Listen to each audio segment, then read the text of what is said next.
This is Girls, Gains, and Growing Pains, a podcast about working smarter and harder to achieve your fitness goals. In every episode, we break down common health and fitness questions in a fun and relatable way. Whether you're a beginner or far along on your fitness journey, this podcast is for you. I'm Rachel Johns, a bikini bodybuilder, nutrition certified from Precision Nutrition, and NASM certified personal trainer. And I'm Julia Ross, just a regular gal trying to get healthier and lose weight. It is important to note that neither of us are medical professionals, and the views expressed on this podcast are those of the host. So today, I am very personally invested in our topic because we are talking about the difference between Instagram and reality when it comes to weight loss transformations. Now, I do want to note right at the top, we will be talking about restricting your calories, so if that's a sensitive subject for you, we recommend you skip right along until our next episode. Okay. Are you ready? Oh my gosh, I'm so excited. We literally were just brainstorming topic ideas, and this came up because Rachel and I are both very entrenched in the fitness Instagram world, so we get kind of a vibe, you know, and Rachel's been in fitness for a long time, and I'm still like a baby to the environment, and it is just fascinating the way that media talks about weight loss transformations and just the way it's portrayed. So we really wanted to dive in today and talk about, just from my perspective as someone who's lost a good amount of weight and relatively quickly, and also from Rachel's perspective as a coach who works on weight loss transformations as well, and just really getting into what is the behind the scenes, what is the reality of weight loss transformations. Weight loss is such a challenging thing to go through, and it is emotionally challenging, mentally challenging. It's timely, it takes time. Affects your social life. Yeah, there's a phrase that says, fitness is a filter. And fitness is a filter, finance is a filter. Like, you know, fitness is totally, it shrinks your circle. Yeah. Because when you stop drinking every weekend, you're not going out to bars. You're not with that crew of friends. When you get up every day at a certain time to go to the gym, those become your friends. Yep. And then you start being around more like-minded people, and then those people are like, oh, let's go get lunch. Like, those start to become your people, and you just start surrounding yourself with people who have those same goals as you. And what's really cool, though, is having people around you that also have those goals, also understand what you're going through, and they can help you through those challenges, too. And so we did want to talk about how weight loss is not this simple, clear-cut thing that people make it out to be on Instagram. People be like, so I ate this, I worked out, and now look at me. And they're like half their size, right? That was not their journey. No. That was not how it happened. I don't know that it's happened for anyone that way. Truly. And so we're going to talk about that first. So it's a full lifestyle shift. So how has your lifestyle changed? So before I started on my weight loss transformation, I was living life just very, I don't know if I'm pronouncing his name right, but like Dionysus, like the Greek god of wine. Just, I was a hedonistic person living my life to get the most, or what I perceived to be getting the most out of my life.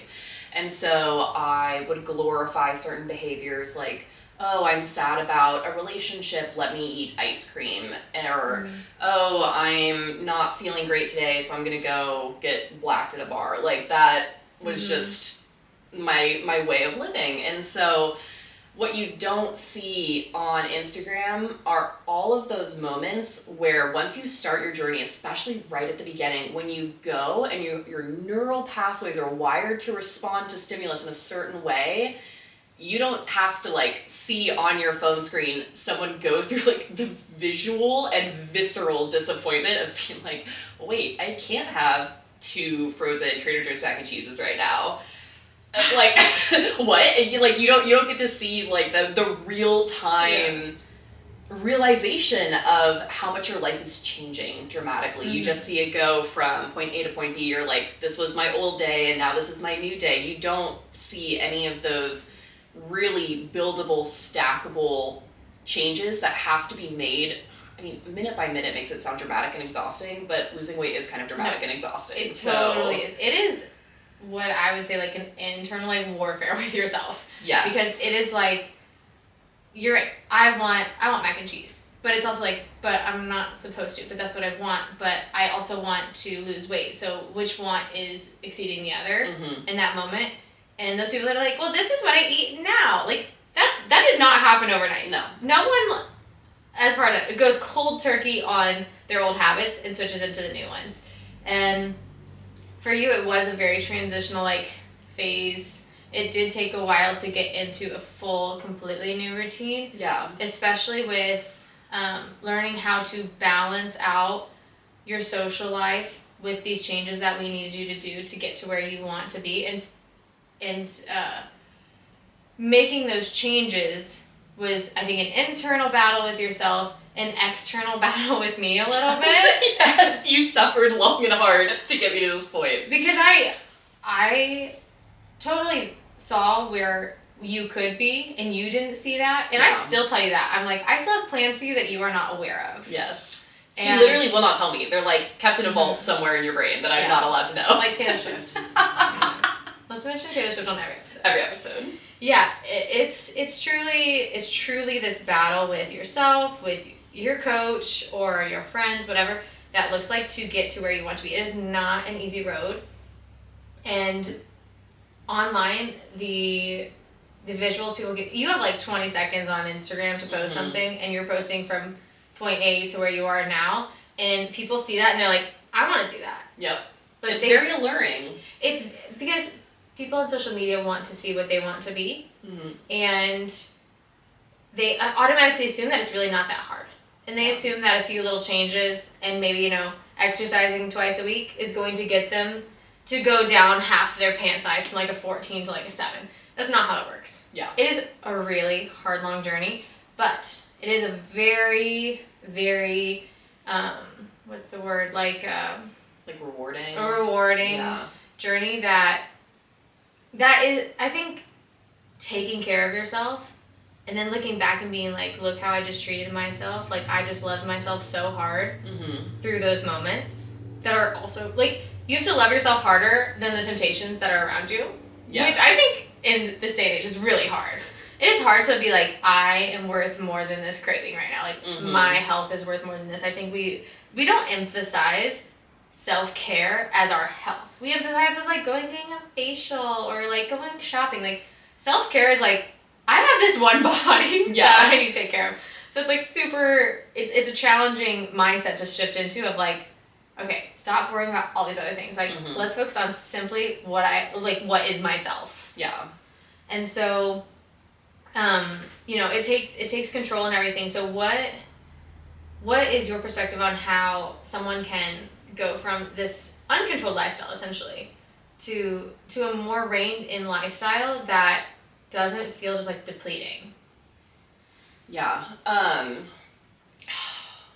I know it's kind of a hard question. Well, it's the size because there are moments where I do miss just frolicking about, for lack of a better word, just carefree. Like, I think my perspective on my weight loss journey is very similar to like people before and after they have kids, where people will say like, oh, I was so footloose and fancy free before I had kids, and now I have my kids and I have less free time, but it was the best decision I ever made. Like, that's literally a weight loss transformation in a single analogy. So if you are out there and you're consuming this weight loss content on Instagram, I would just encourage you to use that as a habit cue, where anytime you get motivated by someone online or you see someone's results picture, their after photo. I know we're planning to take a very exciting picture tomorrow of me and my old size 22 jeans. I am now a size 10.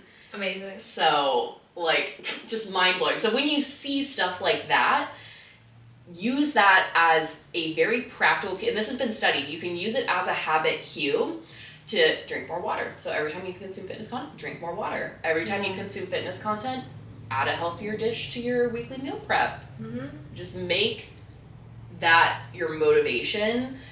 And I think that's really the only way you can get, I mean, people talk about the negative sides of social media all the time, but I think if you reframe your relationship with social media and use it as a really practical driver and propellant in your life, that would be my tip, because that was how I first got into the allure of weight loss and the transformation was by seeing all of these people post their amazing results, and I just continued to not do anything because I was like, either A, it's so easy, I can just do it whenever I want, like whenever I decide to lose weight, I can just whip it out of my back pocket, or B, oh my gosh, it's so hard, I'm never gonna be able to do that, so I'm just not even gonna try. Like, as someone who's heavier, those two realities felt equally real and equally scary at the same time. And so I think that, like, improving my relationship with social media, using it as a cue, using it as a trigger, really helped me psychologically, physically, and get the results that I was looking for. And kind of with what you just said too is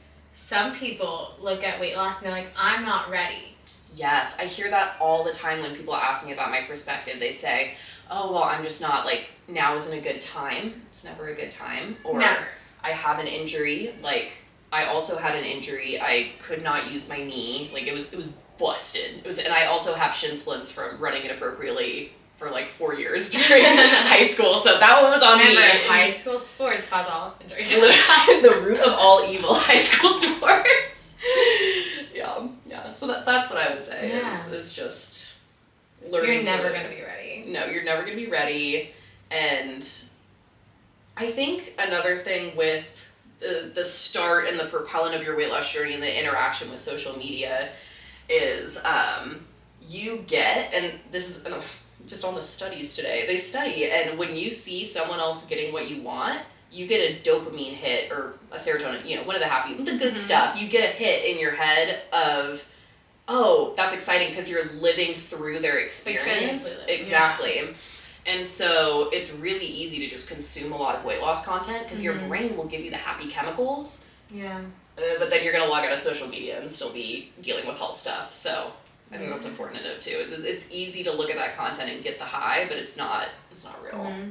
And it's easy too to even comment, be like, wow, you're doing great. Like, you go, like, and you see all these comments, but then they don't choose that for themselves. Yeah. It's like, we need to talk to ourselves like that too. Like, I love that you were starting to see your weight loss journey as like a positive, like, not like that you did see it as positive, you just self-talk so differently now. So differently. Yeah. So differently. Yeah. You look at your photos and you're so excited and you're happy.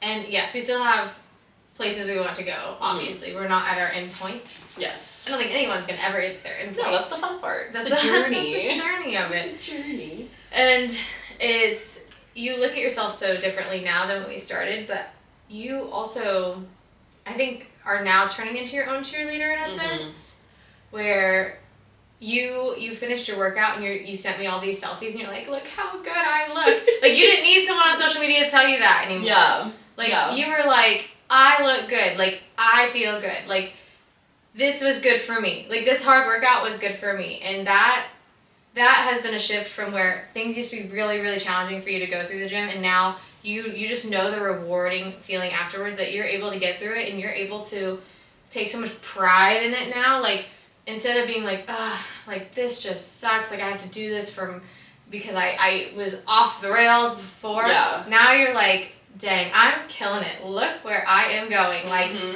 it is not coming from a place of negative self-talk. Your workouts are coming from a place of, gosh, I'm just killing it. Like, that's where your workouts are. Like, that's where, when you talk to me, I don't know if you even notice it, like, the shift of your mentality of where your fitness started and where your nutrition started to now, where you're just like, I'm killing it. Like, I'm going to do these Bulgarian split squats, or I'm going to do these shoulder presses, instead of just like you can joke to me now about your sets. Like, yes. It used to really come from a place of pain. It was fully traumatizing, yes. But now, like, you send me text and I just kind of laugh and I'm like, she's saying this, but like, I know she's going to get through this no problem and be so excited and proud of herself, rather than that was hard because I didn't take care of myself. You're like, that was hard, but like, I am taking care of myself, not like this negative. Yeah. But that's what's hard with weight loss though, is a lot of times your mindset is so like, I did this to myself, I did this to myself, I did this to myself. And it does take a real shift, which is really hard to go from I did this to myself, like, to I am doing now this for myself. Yes. Because people, especially I've noticed with moms, struggle with, I'm doing this for me, because they're so nurturing and have that maternal instinct to take care of their kids to finally step back and be like, gosh, I gotta take care of myself. Yeah. Like, I gotta do this for me. It's like on the airplane, put the mask on yourself first. Yeah. Yeah, I mean, I talk to moms all the time and I'm like, look, your kids are important. Mm-hmm. But you have to be there for your kids. Yeah. And if you are not showing up for yourself, like, you will not show up for them. Yeah. So, and sometimes women come to me after their kids are adults and they're like, I just neglected myself for 20 years. Yeah. And here's where we're at. And now I love it when my clients comes in every day and she says, I'm showing up for myself. Yes. Today. Yes. And that's where our minds have to be. But that's a really challenging space to be because people feel like that's selfish. Mm-hmm. And the weight loss journey, I think it's okay to be kind of selfish in that. Ooh, I like that. Because it is about you. Yeah. It's not about anyone No, else. seriously though. You're not losing weight to please everyone around you. No. But to actually do something for yourself that's kind of selfish is also kind of a weird place to put yourself in. Like, you did it for yourself. You're like, I have to do this because my knee hurts when I walk. Like, I'm gonna make these changes. I'm not gonna be able to go out with my friends every time they want to go out to like the bars and stuff. Like, and you know what? Like, I'm gonna have to skip hanging out because I need to get my workout in. Like, those are selfish choices in quotes. Mm-hmm. Like, those are just self-care. No one's gonna think twice and be like, oh, I'm actually going to get a massage and a facial. But when you tell them you're going to them, they're like, can't you skip? Yeah. You know, when someone says they're getting like a massage and facial, they're like, oh, good for you. And then you're like, oh, I still have to go to the gym. They're like, but can't you just like not? And that's where you have to kind of be that selfish. And that's what's also hard about weight loss is no one talks about like the support around you. Like, you have to take your own control of things. I think that's where we should shift the conversation next is how people talk about you going through a weight loss journey. And I'm going to keep using the childbirth analogy of like weight loss being like having a child and how it's hard, but it's the best decision you made. When you start transforming your body, whether you're losing weight, bulking, people will comment for better or worse. They will comment. And the reason I equate this to pregnancy is just as a woman, I have seen so many of my friends go through conversations with people where they will simply say the words, I am pregnant. And then they will get hit with a deluge of, well, are you going to do this? Well, I did it this way. Well, this didn't do this for me. And, but like, the human experience is so unique. Like so that's something that comes up for me a lot with social media is I'm at a point where people are noticing my transformation and people are talking to me about it. Mm-hmm. And you have to be really careful with how you process this new kind of information about how the world is reacting to your transformation. Again, whether you're bulking, losing, the physical change. Mm-hmm. Like for me, it sounds so dumb because I'm on social media, but it was the realization, I was like, people perceive me? Like, I'm being perceived? Like, what? That's such a mind trip. Like, that's crazy.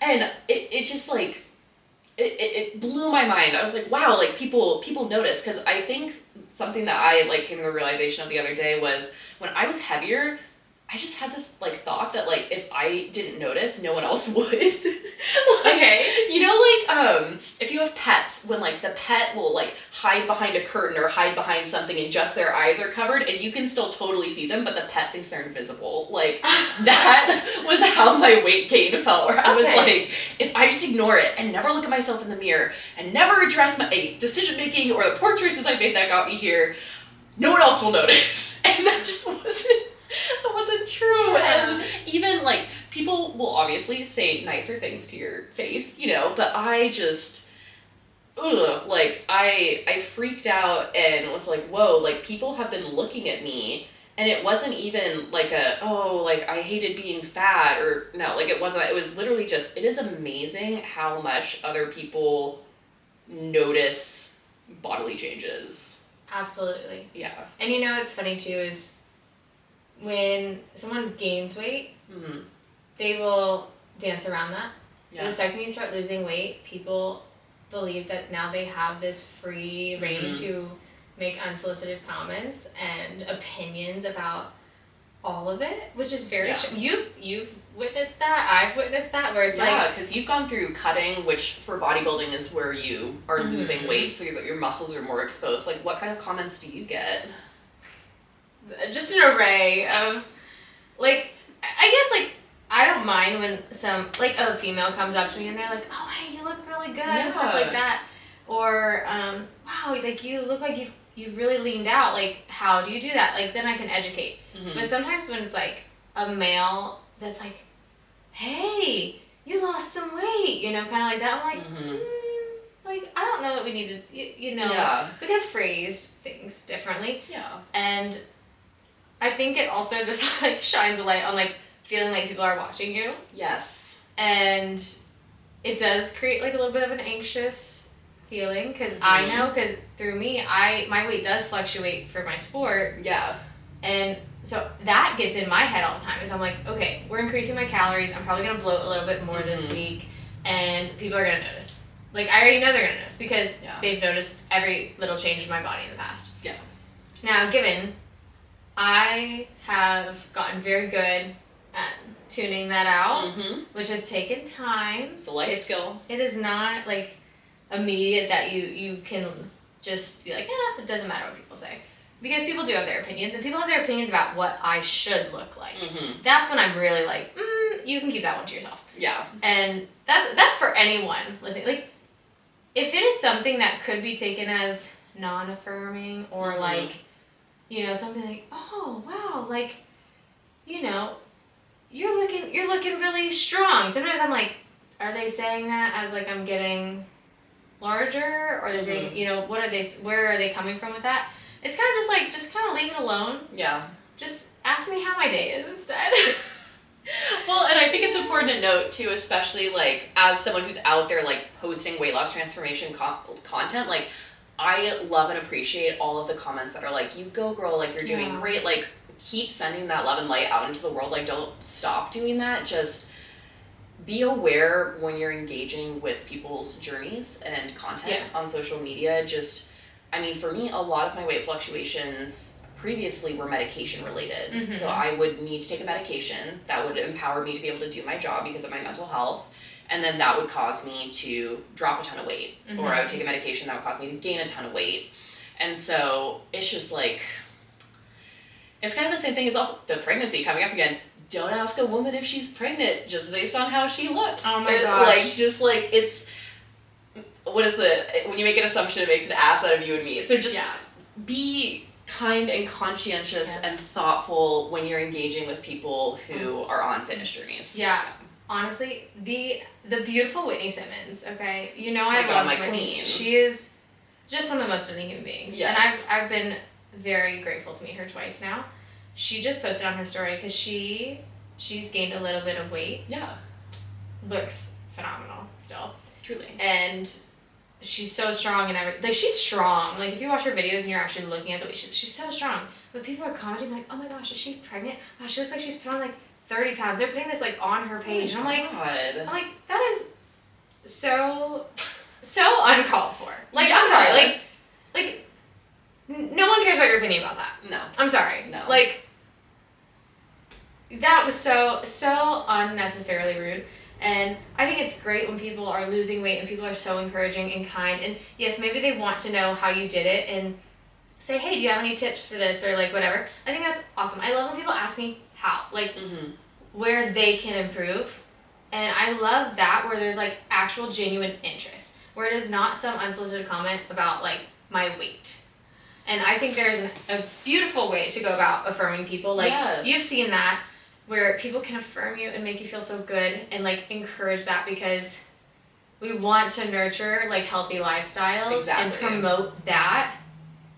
And, like, I have always said this, that Whitney Simmons, I think, absolutely is the vision of what fitness should look like, because she promotes mental health awareness. She promotes, like, taking care of your body with the foods that you're eating, like, feeling good. She likes to do her makeup for the gym. Yes. She's like, I own that. Yeah. She has these things that she loves, and people just are so unnecessary. People be crusty, man. But I'm, like, Whitney Simmons has been so influential for me, so I'm very protective of. Yes. No, see, that's me with Renee Rapp, because that was another, like, social media discourse situation where, if you don't know, Renee Rapp played Regina George on the Broadway rendition of Mean Girls, and people made comments about her being too heavy for the role, and just, social media obviously like took it way too far, and then when she got cast in the Mean Girls movie, people said like, oh, like if Regina George is X size or whatever, like then I'm blah, blah. It was crazy. So Yeah.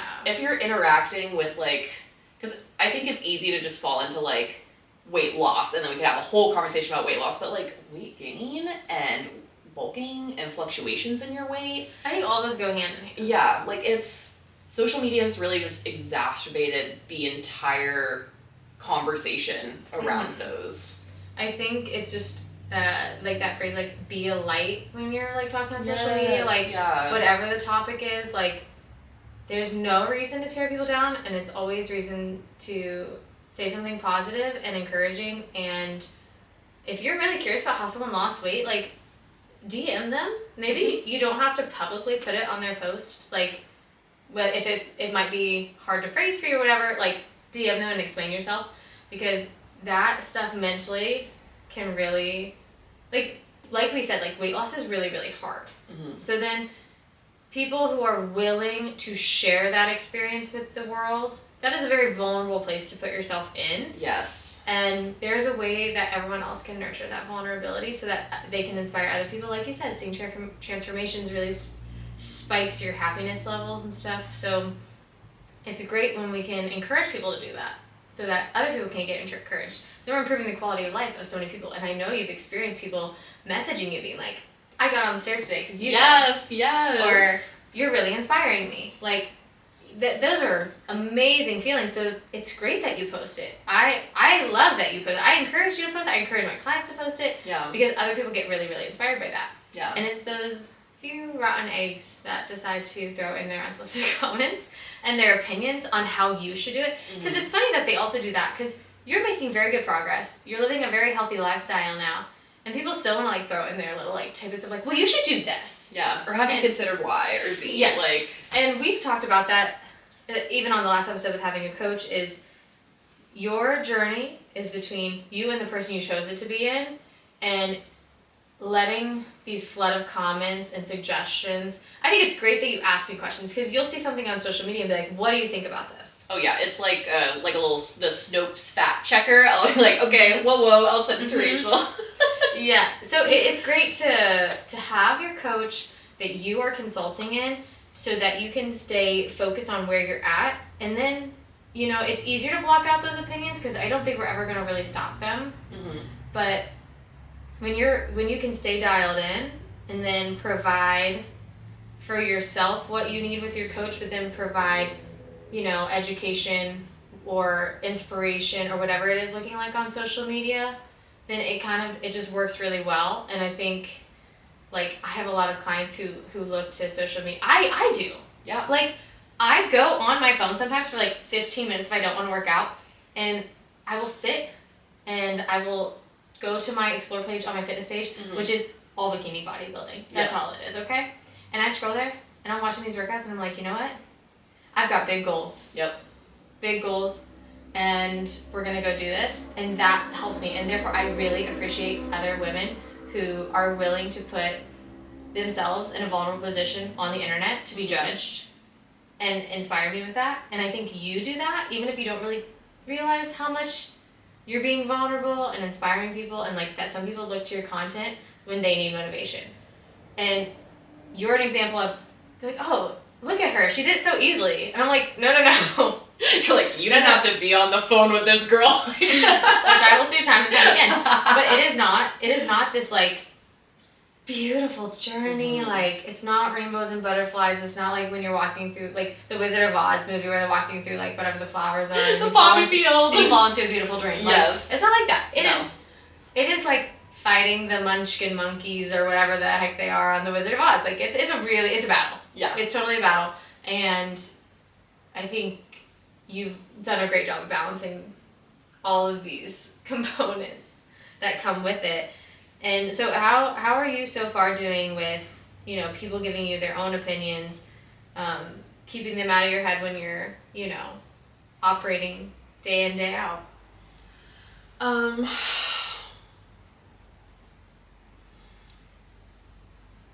I have learned that I am really good at remembering negative comments. Like, to the boy my junior year of high school who sat behind me in chemistry and told me I would be pretty if I wore less eye makeup. If you're listening, I hope you have a bad day. I hope your day sucks. I hope you stub your toe. And I hope you get mascara in your eye. Like, that's what I hope for you. And so armed with this knowledge that I hyperfixate on negative comments, I have learned through my fitness journey that I need to be the one to weight the positive comments more. Like, no one's gonna come and, finagle with my brain chemistry to make me care more about positive comments. Mm-hmm. And so it's really, just the word journey over and over again. It's a journey of appreciating the kind, insightful, encouraging, uplifting words, putting more weight in those than you should be doing this or you still look X, Y, or Z. I agree. And with that too, I think it's learning to place value in the people that really matter to you, because those are the only ones that do. And for me, it was really, really hard going into bodybuilding, because a lot of things changed, and I have always been that mindset of like, just whatever opinions are, that's what I take. Yeah. And I had to learn, like, 2 opinions matter for me. Okay. Enrique's. Yes. My coach. That matters. Mm-hmm. And my fiance's. There you go. And everyone else, thank you for the compliments, and I do appreciate them. But people who talk negatively to me about my body, I don't care. Yeah. I don't care. Like, I always say this is like, my shoulders are better than yours anyway, so. Get them where it stings. I'll see you doing lateral raises on the floor. Bye. That's what I've had to tell myself to stay in that mindset, though. You have to figure out whose opinions are important to you. Mm-hmm. And who's, like, I hope my opinion is more important to you than most people's, to be honest with you. Truly. Because I'm the only one watching you that closely. Mm-hmm. No one else. I am watching you more closely than anyone else. Like, so therefore, if I'm telling you, like, you came up today and I was like, oh my gosh, you look so good. I haven't seen you like 2 weeks. Yeah. I hope that trumps every other opinion you get this week. It does. Because it is so easy to let these random people on the internet's opinions affect us. Mm-hmm. And the people that see us every day and all of our hard work and, like, actually even see us in person, like, those are the opinions that matter. Yeah. But it's really hard to, I just had the thought, like, wait till these internet jerks find out about how focal length works. Or how flattering mirrors can be. Like, flattering mirrors? You mean at the chicken teriyaki place? What a flattering window! That was so funny. Yeah, it's crazy. And I think another thing too, just less like aesthetically and more process-wise, I know that when I have shared either on Instagram or just with people, a lot of the reality of weight loss, which is, for me, was calorie counting and tracking macros, and that's not glamorous, and it's hard to talk about because we have so much cultural sensitivity around it, but it is truly the reality of weight loss. And I think that was where, like, having you as a coach was really, really helpful, because if I had listened to, like, never track anything ever, which is what, like, the majority of the narrative online that I was consuming was, and I get, like, it's cultivated information. Like, I get that I was hearing what I wanted to, because it's, it's cultivation theory, it's giving me what I want. But I needed to have, like, yes, I needed a voice of reason to come in and say, like, hey, this is going to be okay, and it is possible to do things like track your calories, like track your macros, like taking progress pictures and zooming in on certain parts. Like, we really demonize those behaviors as a society, and I fully, as someone who has struggled with so many of those things, like, I get the challenge, and you need to protect yourself first, always. But just know that some of those behaviors can be done healthily and with great results. No, I totally agree, and I think that it comes with having someone to get to know you, to know your behaviors, to Yes. know when maybe you're starting to fall off a little bit and maybe you need to be put back on, and like where maybe you're struggling with the calorie counting, maybe it's triggering you or something. There's other ways that a coach can make sure that you're eating the appropriate amounts without needing all of the calories tracked, like starting with mindful eating, starting with just a consistent breakfast every day. Yeah. There's ways they can go about that, and you're right. There's like a very big movement, I guess, on social media where it's like, don't track what you eat. Don't just eat when you're hungry. But the thing is, like, there are so many dimensions to hunger. Yes. Like, you're hungry for a lot of reasons. Yes. And so it's just, there's a lot of misguidance happening to stay in line with what people want to hear. Yeah, to stay with the zeitgeist. Yeah, and because what you've learned too is like, you've learned that weight loss is so much about food. Oh like, my it's gosh. so much about food, and that if you were going to try to lose the amount of weight you've lost right now, let's calculate that. So you've lost around 60 pounds, okay? That we know of, because I Yes. did not weigh myself at my heaviest. Because, I mean, if you're listening, I've been there. It sucks sometimes. So since July to now, if you were still eating the same and just focused on weight loss through the gym, just through the gym, not wanting to change any of your other habits, to lose 60 pounds, you have to be in a total deficit of 210,000 calories to lose 60 pounds over that time of July. That means like your gym time had to not only exceed the calorie burn of what you were eating, but it had to overcome your basal metabolic rate, your active metabolic rate, and get down essentially 210,000 calories by now. Oh my with just the gosh. gym. So if you don't change your food, then you're relying on the gym, and that's where people get burnt out. Because first of all, let's say your gym workout is like 900 calories, which it often is. but even on a day, because we calculated, you were eating like 4,000 calories. Oh, girl, that was pre the large icy I would treat myself to every night. So I was eating, just for reference, and this is very much my testimonial on why I personally think that tracking your calories is beneficial, especially at the beginning. We, especially if you're listening in America, we have an unhealthy cultural relationship with food, and we do not receive proper nutritional education in school. It's not it. Like, I really didn't need to learn about physics. I wish I had learned more about how to nourish my body and, pay taxes, but I'll take what I could get at this point. Like, it's frustrating. So you need to track at the beginning, because when I started tracking, I found out that one meal would be the equivalent of what I eat in an entire day now. Healthily, like within reason. Like, what I eat now is very healthy. I'm eating more calories than I technically need to sustain my weight and height. More nutrient-dense foods. Literal nutrients in my body. Hello, protein in my body. Like, since when what? So I started tracking, and it's building an awareness, like learning about nutrition. And you can even think about it that way. Like, don't think of it as like, oh, I'm learning about what foods are bad, because that's not what's happening. You're learning about nutrition. And so I would discover, like, I try and avoid, like, safe food language. I mean, I know that's, like, I try and avoid it, because you can fit anything in your macros. That's something we also talk about. Like, that's also not talked about on social media, I feel like. Like, people will say, like, oh, like, we can even take earlier, my Trader Joe's frozen mac and cheese. I now eat the Trader Joe's reduced guilt frozen mac and cheese. It fits in your macros perfectly fine. Perfectly fine. I will openly say the past week I have had 2 tag-along Girl Scout cookies every night. Yeah. But I'm also giving myself good protein and carbs and vegetables during the day. And that's kind of what you were saying is, like, we're eating nutrient-dense food, and I think there's this misconception, and I don't know if it's because of, like, foodies or whatever, is that your food, regardless of what journey you're on, is your fuel. Yep. If you are fueling yourself with pizza and Twinkies and soda, like, you're not going to have energy.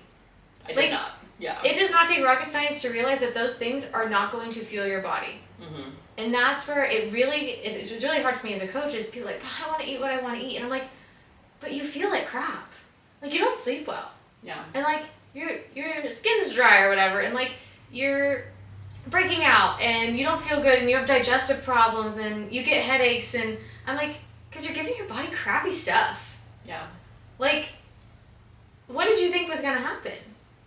Right? Mm-hmm. And then when you give yourself good foods and you see it as energy, like food is still energy. You can enjoy your food. Yes, But please enjoy your food. At the end of the day, though, it is your energy source. So you're not going to give your kids, like, that's what I was saying. Think of what you're going to give your kids or your animals. People feed their animals better than themselves. They're Okay, the protein in dog food though, all of those memes, high. there's so much protein in dog food. Like, Yeah. my dogs are... Someone told me, they're like, you feed your dogs dry food? And I said, I do. They're outdoor dogs. Yeah. And they're like, oh my gosh, I don't do that. And I was like, okay, but don't you eat McDonald's like 4 times a week? I'm an honest coach. I am. But I'm like, that is poor fuel for Mhm. your body. That's actually more of a depletion Yeah. of fuel rather than giving yourself fuel. And I know it's a hard topic for you to talk. It is hard because it kind of calls you out. I'm like having like a physical reaction as we're having this conversation. Like, just it's Sorry. so interesting. It's just like, like we're so conditioned, and I think part of it too with like social media narratives is we're so conditioned that weight loss and getting healthy is all or nothing. It's either don't track your calories ever, eat what you want, and like that's the way it's gonna be, or it's never have anything that brings you joy ever again. Eat boiled chicken, Rachel. No, Rachel finds joy in her boiled chicken. She sauces it up.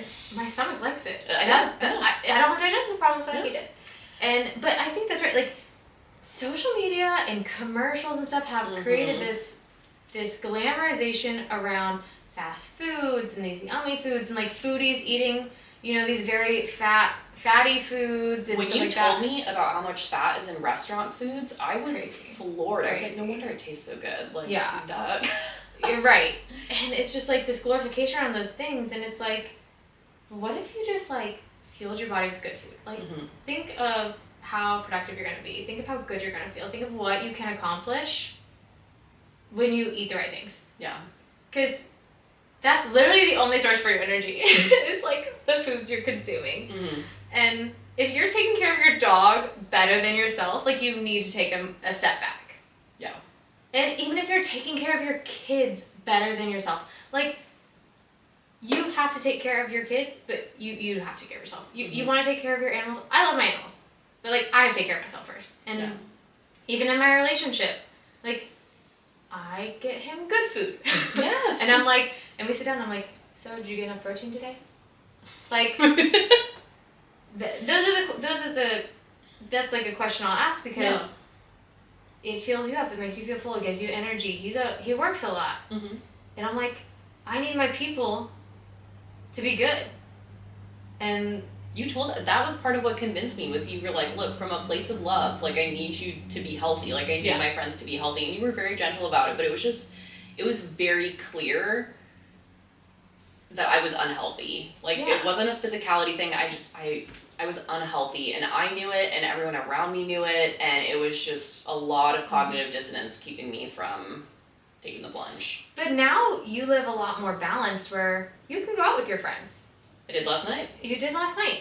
And it's not going to set you back all the way back to point A. No. Because you have these other habits that are in place, and you're fueling yourself and make yourself feel good. And now, yeah, sure. Maybe if you want to have a cookie or two at night, where maybe before I would have been like, no. Mm-hmm. You can, because you know how to eat now. Yeah. So there's such a balance, because you can still enjoy the things like, I love chocolate and peanut butter and stuff. Yeah. So there's a balance of, okay, I can portion that out, have a little bit of that, fix that craving, still enjoy my day. Ethan and I still go on dinner dates. Yeah. Like, I don't feel like I'm lacking anything. Yes. I'm not. Like, I feel good. I have really good workouts. My body feels good. And all these things come together, and I'm still like, I'm eating a lot of food still. I am monitoring my food still, and I have consistency, but I'm still able to eat, like, my tag-along cookies that I have right now. Like, it can be a super balanced lifestyle. But and this is what the other podcast that I said. They were like, balance is not eating whatever the heck you want and like doing some like walking at the gym, kind of like you've said before, like, I would walk like 20 minutes and pat myself on the back. Like, that's not a balanced lifestyle. No. Like, a balanced lifestyle is taking care of your body, cardiovascular system, musculature, everything like that, and then taking care of what it needs by feeling it the right things. And yes, if you need sometimes like a little snack here and there, like, that's a balance. Mm-hmm. That is a beautiful balance, and that is a maintainable balance. And my clients have learned that because they can go on vacation and not gain weight and feel really good about themselves and like have a wonderful, beautiful vacation and come back and still be like, yeah, still feeling good. Like, it's a beautiful balance. I lost weight over Christmas break. Like, Who does that? I was so scared for Christmas break, and I learned, and I think it's hard too, because just bringing it back to social media, like, I will not post the 2 slices of Domino's pizza and half a donut that I had when I went to my friend's like party the other night. Like, I'm not gonna pose it and do a little flat lay, you know, take a little picture for it. So you're not seeing that side of it. Like, I promise you, I'm still living my life. Like, it's still, good things are happening to me, but they're only happening because I'm not doing the behaviors that I used to do in excess. So I think that's important to keep in mind. Like, when you see those super aesthetic meals or you see the transformation photos, there were things that you didn't see. There's a lot of the story that you were not what I there eat in a for. day, most of those are not fully true. Yeah. I think every day I think about doing one of those, and then it's like 11 and I'm just having my Oikos protein yogurt and my power bar, and I'm like, aesthetic, yes. This is not glamorous. It's not at all. Yeah. But it works and it fuels you. Like, that's kind of where you go to. And I know we're kind of running out of time, but this has been a good discussion. So let's talk just a little bit about something that I think everyone at first is like, I don't want to do that. Is check-in photos. Ruh-roh. That is one thing with my online clients that a lot of them get scared to do at first. And if you don't know what a check-in photo is, you can wear like spandex shorts, sports bra if you're a guy, you can wear shorts, whatever that looks like, or bikinis, whatever, and you face forward, sideward, back, and another side, and they are not glamorous shots, okay? I take mine at like 4 in the morning sometimes, and I send them to my coach, and I'm like, I was barely awake during this. I was not cogent, like, pay no mind. But those are really, really great for the person who is currently doing the weight loss journey, because if you posted your check-in photos every week, people would be like, nothing's really changed. Yeah. Because week by week it's hard to see those little changes. But then if you look like you post your 6 months ago versus now, everyone's like, wow, that's amazing. But for you know, and whoever your coach is can look at those photos, and even though they're super awkward to take, like, I get that to my core. It's very humbling. It's very humbling. Yes. But it's also very rewarding eventually, which is amazing. So if you don't even have a coach and you're just like, I'm going to start making changes, take progress pictures. Like, wherever you are at, take them, fast it in the morning when you wake up. Yep. Just get those photos taken, because I think they make a world of a difference. I don't know. What do you think? I've spoken about this a little bit before on the pod, but I personally struggled with, like, looking at my before pictures in, like, a hateful lens. And so I think it's really important that if you're starting your progress picture journey, that you do not smack talk day one, no. Like, that is not allowed. Do not. And I've also complained about this before, and I will do it every single time. If you are a famous fitness influencer, please stop hating on your before pictures. Yeah. Like, please stop. Please, like, this is an impassioned plea. Do not hate on that, because everyone is at a different point in their fitness journey. I'm on so many social blogs or wherever where people are like, I'm so mad that I gained so much weight, and now I'm, insert Julia's current weight after, like, losing weight for months, and they're like, and I'm disgusted with myself. I'm like, okay, like, everyone's experience is relative, and I understand, like, I too freaked out when I went from, like, 135 to 145. I was like, the world is ending. Like, this, oh no.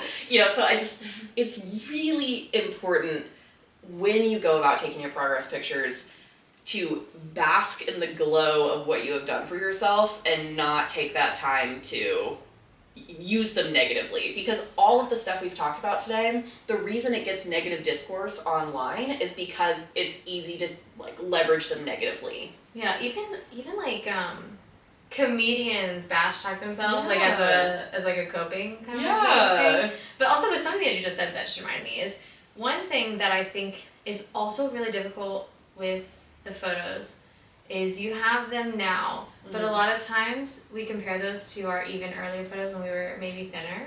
Or maybe, you know, before that was the weight gain. I know. Yep, that was me. Speaking and of so I think it's good to say, you know what, like, I appreciate where I was. I know where I'm at now, but I know where I'm going. And to look at it that way instead of being like, I can't believe I got myself here from that point. Like, when did that change happen? Yeah. It's more like, okay, we were there. We can get back there, but we're starting here, and this is what we got to do. Kind of that mindset of, like, not just looking back and, like, oh, that was such a good time. Like, I remember when yeah, whatever. I could eat whatever I wanted and look like. People always say that to me. They're like, I just be able to eat whatever I want. Or like when people tell me, they're like, yeah, you're lucky. You can still eat whatever you want. And I'm like, I don't know what you're eating, but I eat boiled chicken every day. So people tell me that all the time. Like, you're so lucky. I'm like, am I? Luck has nothing to do with that, actually. Thank you, though. No. My house constantly smells of boiled chicken. I can attest. I have to Efren literally is like, Rachel, please stop. Boiled chicken. No. Everyone makes fun of my boiled chicken. But I think with all the progress bonus, back to that. Back from our little boiled chicken. Is there still, even with progress, even with having the pictures visually in front of you, is there still so much body dysmorphia that happens? And this will probably be our last little tidbit because we are... Yeah, body dysmorphia is going to be its whole own episode. Yeah, because that is something that I think everyone just goes through no matter what journey you are in your life. No one is safe from body dysmorphia. No, it's really hard. And Julie and I have been having a lot of open discussion about it on our own time, I guess. Yeah. We've been... dissecting that and how do we manage that and it fluctuates because there are some days where I know from what you've told me is you have some days where you are just like, ugh, like, am I really, do I need to do more? Like, do I need this? And I'm like, no, you're doing great. Don't rush the process. And there's other days where you're like, oh my gosh, look how ripped I look. Do you see this shoulder muscle? And I'm like, yeah, I do. You're like, I see it every day, thank you. I'm like, this does look the same as yesterday when you were negatively talking, but yes, still the same today. So let's just dissect that for a second. Yeah, because real quick. It's funny because it's just like we're so in our heads, and I totally relate to you on this because I also have this. They told me that when I started bodybuilding. They're like, look, the body dysmorphia gets more real as you get in more shape. Yeah. You told me that, and I was like, "There's no way." And then I got in better shape, and it came from me. It came like from my literally throat. today, she was standing in the mirror. She's like, so what's this? She's like grabbing her arm, and I'm like, you're like, could it be body fat because you're a human being? Yeah, I'm like, I don't know what you want me to tell you right now. Like and I'm like, you're half your size right now. Yeah. Like let's reel it in. Keep some perspective here. Yeah. Let's remember that these pants used to fit tightly, and now they're loose and they're so scrunched right now. And we kind of have to reel each other back in. Yeah. So, okay, so with that, what, I guess self-evaluate a little bit. What is changing day to day where some days you feel really, really good and some days you maybe don't feel so good? I love when memes just perfectly encompass the situation. I posted a meme on my fitness page the other day, and it was, all right, what is it going to be today? God complex or body dysmorphia? Because that's really like you wake up and one just chooses the day for you. And I think what's been helpful for me is I will never conquer my need for external validation. Okay. I will never conquer it. It's the hill I will die on. I like it. Okay, I like when people say nice things to me. So I notice my God complex days are days where I like catch a brother looking, or I get an extra like on my post and I'm like tee hee hee hee, like I'm externally validated, and then I wake up the next day and I'm like, no one has told me how amazing I am in the last 5 minutes. Rude. I must be horrible. Like, it's just, so I think I hope to report back on maybe podcast episode 25 of how much more intrinsically motivated I am. But in the meantime, it is something that I struggle with. And it's such an amorphous like concept because it's also independent of what other people say. Because sometimes when I get an influx of positive comments, I try and emotionally balance it out by being negative to myself because I'm like, oh, your head's gonna get too big and you're gonna really, what's the worst thing that could happen if your head gets too big? Like, you're gonna be fine, you're gonna live, you're just gonna be confident, whatever, you know? I always tell Ephraim, I said, I think everyone in the gym, I just told him this yesterday actually. Yeah. I said, everyone in the gym should just have a little sprinkle of narcissism. Yes, just a little vanity. Just to keep you intrinsically motivated. Yes. I am my own gym crush, damn it. Like. Yeah. But you're right, you do tend to, when you feel over-validated, you start to unvalidate that by going into, like, okay, transparency. Julia's dating. This is okay? true. And oh god. really attractive, good-looking guys, you know, you've been going out with. You go, do you think they just date me because they think I'm desperate? I was like, do I just look so mid that guys think that they can sleep with me right away? Like, do I just look mid? Is that what's happening? And I just am shocked that that's where your logic goes. Because I'm like, no, Julia, of course that's the total opposite. Like, you're super smart.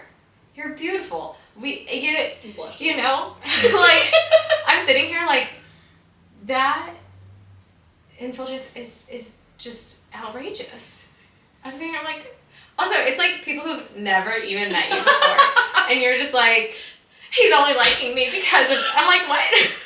What just happened? Like, girlfriend, what? I'm like, that doesn't even, like, I'm like, Julia, you're a catch. What is happening? And it's just this thing that we deal with. It's this dysmorphia that we are being perceived a certain way, and that's totally not true, because then there's other times where, you know, we're taking photos and you're like, dang, whoever dates me is gonna be like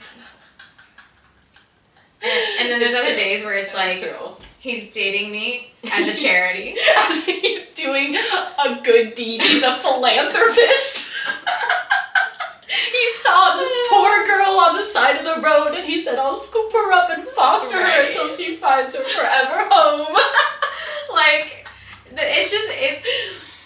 I think so many people can relate to the body dysmorphia. It might not be that you feel like a lost kitten on the side of the road, but it could, it can totally be where you might need validation, or then you might, even with that validation, you still go into this different headspace.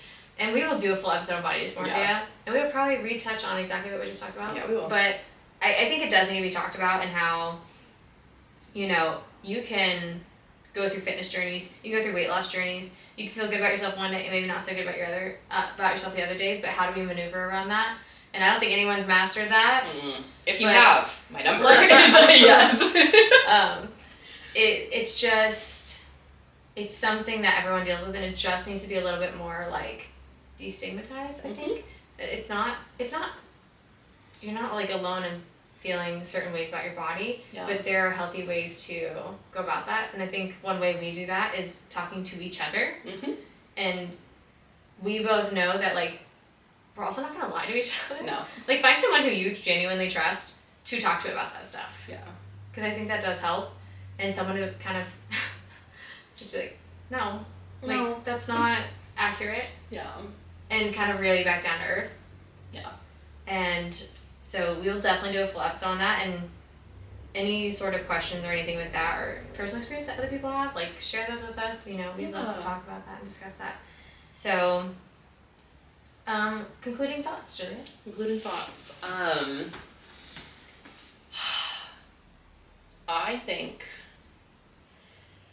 that it is very important when you engage with content online that you, whether it be weight loss, bulking, transformation related or not, that you remember that there is a person behind those images, and that person has made choices every minute of every day that have led to the results that you are seeing in this little square on a digital screen sitting on your couch. Like, it is so easy to lose perspective because you're literally looking like a peephole into people's lives. Like, it even looks like a freaking peephole. Like, you're peeping into people's lives and you're not seeing the effort things take. You're not seeing the sacrifice. You're not seeing the mental battles. And don't let that discourage you, but use it to make informed decisions, not only with how you proceed on your transformational journey, but also with how you interact with content. Yeah, I think that's great.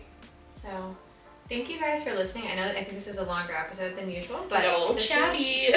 This is something that we really, focus on. I have a lot of weight loss clients, and that's something that I think a lot of people can relate to. Yeah. So, with that being said, you can contact us at gggp_podcast on Instagram. That is where we are most responsive. You can also reach out to us at Gmail at girlsgainsandgrowingpains@gmail.com.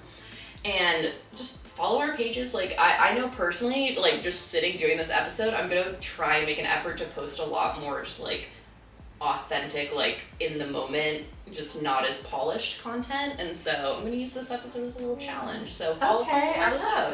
Follow our stuff, follow the journey, and turn your notifications on for the podcast on Spotify so you know when the new episodes come out. We've been good about getting those out on time, so please do turn that on and share with your friends. Yes, we love to see it. We love to see it. So that has been another episode of Girls, Gains, and Growing Pains.